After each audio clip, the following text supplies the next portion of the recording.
Guys, আসসালামু আলাইকুম। এখন আমি যে মিটারটি দেখাতে যাচ্ছি সেটি হচ্ছে একটা জনপ্রিয় মিটার, খুবই ছোট্ট এবং খুব কম প্রাইজের একটা সুন্দর মিটার, কাজের মিটার। সেটা হচ্ছে HTC-2 HTC-2 temperature clock and humidity meter. এইটাকে হাইগ্রোমিটারও বলা হয়। হাইগ্রোমিটার একটা জার্মানি ভাষা, জার্মানি শব্দ, যার অর্থ, ইংরেজি অর্থ হিউমিডিটি। হিউমিডিটি হচ্ছে আর্দ্রতা, আর্দ্রতা মাপার যন্ত্রকে হাইগ্রোমিটার বলা হয়। এখন আমি যে হাইগ্রোমিটারটা আপনাদের সামনে দেখাচ্ছি সেটি হচ্ছে HTC-2 হাইগ্রোমিটার। এটি খুবই জনপ্রিয় একটা হাইগ্রোমিটার, কম প্রাইজের মধ্যে। টেম্পারেচার, হিউমিডিটি এবং ক্লক আছে এই মিটারটাতে। আর এই মিটারটা সম্পর্কে আরও জানি, এই মিটারটার একটা সুন্দর ডিসপ্লে, বড় একটা ডিসপ্লে আছে। এটা দিয়ে ইনডোর আউটডোর দুই দিকেই করা যাবে। ইনডোর এটা যেখানে রাখবেন সেটা ইনডোর, আর আউটডোর হচ্ছে এই পিছনে একটা তার দেওয়া আছে, এটাকে সেন্সর কেবল বলে। এই সেন্সর কেবলটা যেখানে দিবেন সেটাতে আপনার আউটডোরের টেম্পারেচার শো করবে। ইনডোর আউটডোর দুটোই করা যায়। এটাতে ম্যাক্সিমাম মিনিমাম দুইটা রেঞ্জ দেখা যাবে। এটাতে ঘড়ি ঠিক করা যাবে, ঘড়ি 12 আওয়ার মোড এবং 24 আওয়ার্স মোড, দুইটা মোডেই আপনি ঘড়িটাকে সেট করতে পারবেন। এটাকে আপনি সেন্টিগ্রেড এবং ফারেনহাইট দুই পদ্ধতিতেই টেম্পারেচার দেখতে পারবেন। ডেস্কে রাখা যায় এবং ঝুলিয়েও রাখা যায়। কালারটা হচ্ছে সাদা কালো। আর এইটা চালানোর জন্য যে পাওয়ার সাপ্লাই লাগে, অর্থাৎ যে পাওয়ার লাগে সেটা হচ্ছে 1.5 ভোল্টের AAA ব্যাটারি, এক পিস 1.5 ভোল্টের AAA ব্যাটারি।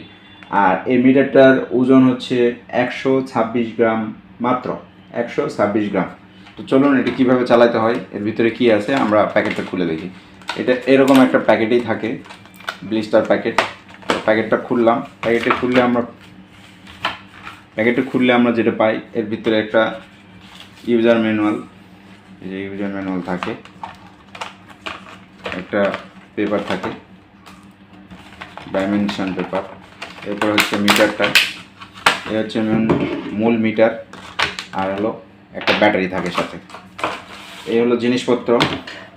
তো এই ব্যাটারিটা এটার ভিতরে লাগাইতে হয়। ব্যাটারি কোথায় লাগাইতে হয় দেখি। ব্যাটারি, এই যে ব্যাটারি কেসিং, এটা আমরা খুলে ফেললাম। এইখানে আমরা ব্যাটারিটা লাগাবো। এই যে ব্যাটারিটা লাগালাম। ব্যাটারিটা লাগানোর পরে এই যে ব্যাটারি লাগানোর সাথে সাথে শব্দ চলে আসলো, সাউন্ড কিক করে। তো এইখানে হাবিজাবি যে লেখাগুলো দেখা যাচ্ছে, এইখানে হচ্ছে একটা পলিথিনের প্রোটেক্টর দেওয়া থাকে, যে কারণে লেখাটা দেখা যায়। এটা আমি উঠাই ফেললাম। এই যে প্রোটেক্টরটা উঠিয়ে ফেললে আপনার এটা পরিষ্কার দেখা যাচ্ছে। এখানে কি কি দেখা যাচ্ছে দেখুন। এখানে কিন্তু কয়েকটা রিডিং দেখা যাচ্ছে। একটা হচ্ছে মানে ইনডোরের যে টেম্পারেচার, এখানে যে টেম্পারেচার সেটা। একটা আউট, এইটা মেজারমেন্ট করছে। এটা হচ্ছে আউটডোরে। যে দেখেন আমি হাত দিয়েছি, হাত দেওয়ার সঙ্গে সঙ্গে এটা চেঞ্জ হওয়া শুরু হয়েছে। হাত দিয়ে ধরলে, এই সেন্সরটাকে যদি আমি হাত দিয়ে ধরি, একটু ধরে রাখি, দেখেন এটা রিডিং কিন্তু চেঞ্জ হচ্ছে, রিডিং চেঞ্জ হচ্ছে, দেখছেন। হাত দিয়ে ধরছি, আবার ছেড়ে দিই। এটা হচ্ছে আউটডোর মেজারমেন্ট করে। এর নিচে হচ্ছে 66, যেটা দেখা যাচ্ছে সেটা হচ্ছে হিউমিডিটি। আর এর পাশে হচ্ছে এইখানে যেটা দেখা যাচ্ছে সেটা হচ্ছে ক্লক। আর এইটাতে তিনটা বাটন আছে, তিনটা button, mode, adjust button, memory button. আপনি যদি কোনো কিছু মেমোরিতে রেখে দিতে চান তাহলে মেমোরি বাটনে চাপ দিতে হবে, তাহলে এই যে মেমোরি হয়ে থাকবে। এখানে মিনিমাম ম্যাক্সিমামও শো করবে, মিনিমাম ম্যাক্সিমামও দেখতে পারবেন, যে মিনিমাম ম্যাক্সিমাম দুইটাই মেমোরিতে থাকবে, মেমোরিতে রাখা যাবে। এরপরে হচ্ছে ঘড়িটা দেখেন, অন করার পরে এখানে 12 দেখা যায়। এটিকে আপনি কীভাবে অ্যাডজাস্ট করবেন। এখন বাজে 4:18। তো আমি 4:18 অ্যাডজাস্ট করব। কোনো কিছু কিন্তু অ্যাডজাস্ট করা যাবে না, কোনো কিছু সব অটোমেটিকলি সে রিডিং নেবে।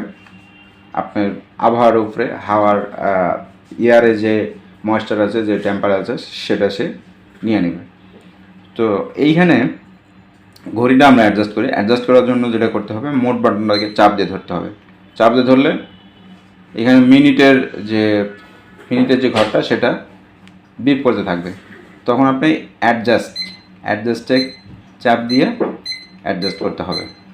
এখন আছে 4:18 বাজে, তো আমি 4টা এখানে 18 করে দিলাম, 18 করে দিলাম। এরপরে আবার মোডে চাপ দিলে 12 এখানে বিপ করতেছে, তখন আমি এটাকে 4 দিয়ে দিলাম। আবার মোডে দিয়ে দিলে এখানে 12 আওয়ার 24 আওয়ার যে ফরম্যাটটা সেটা দেখাবে, 12 আওয়ার দেখাচ্ছে। এটিকে চেঞ্জ করা যাবে। এইখানে হচ্ছে মান্থ সেট করতে পারবেন, ডেট সেট করতে পারবেন। তারপরে এখানে ইয়ার সেট করা যাবে, বছর। এরপরে ক্লিক করলে আবার স্বাভাবিক ঘড়িতে চলে আসবে। তো এইটাতে যা যা করা যাবে আবারও বলছি, একটা ইনডোর টেম্পারেচার, একটা আউটডোর টেম্পারেচার, রুমের হিউমিডিটি, এরপর হচ্ছে ঘড়ি, 4টা অপশান দেখা যাবে। এই সেন্সর, এখানে একটা সেন্সর লাগানো থাকে, আর ছিদ্র দেওয়া আছে ওয়ালে ঝুলানোর জন্য, যে ছিদ্রের মাধ্যমে আপনি ওয়ালে ঝুলিয়ে রাখতে পারবেন। আর একটা সিম্পল স্ট্যান্ড দেওয়া আছে, আপনি ওয়ালে ঝুলাইতে না চাইলে আপনি ডেস্কেও রাখতে পারবেন। এই স্ট্যান্ডের মাধ্যমে ডেস্কেও রাখা যায়। তো এইটাকে ওয়াল ক্লকও বলা হয়, ওয়াল হাইগ্রোমিটারও বলা হয়, বা ওয়াল টেম্পারেচার হিউমিডিটি মিটারও বলা হয়। এটা হচ্ছে HTC-2 মডেলের একটা চায়না মিটার, খুবই লো প্রাইজের কিন্তু খুব কাজের একটা মিটার। বিভিন্ন ইন্ডাস্ট্রিতে, ফ্যাক্টরিতে, বিভিন্ন আপনার অফিসে, বিভিন্ন ক্লাসরুম ইত্যাদি জায়গায় হিউমিডিটি এবং টেম্পারেচারটা দেখার জন্য এই মিটারটা ইউজ করা হয়। তো আপনারা চাইলে নিতে পারেন। আমি ডেসক্রিপশন বক্সে এই মিটার কোথায় পাওয়া যায় তার লিঙ্কটা দিয়ে দিব, আপনি লিঙ্কে ক্লিক করে মিটারটা কিনে নিতে পারেন। তো আজকের মতো এখানেই, ভালো থাকবেন, সুস্থ থাকবেন, আসসালামু আলাইকুম।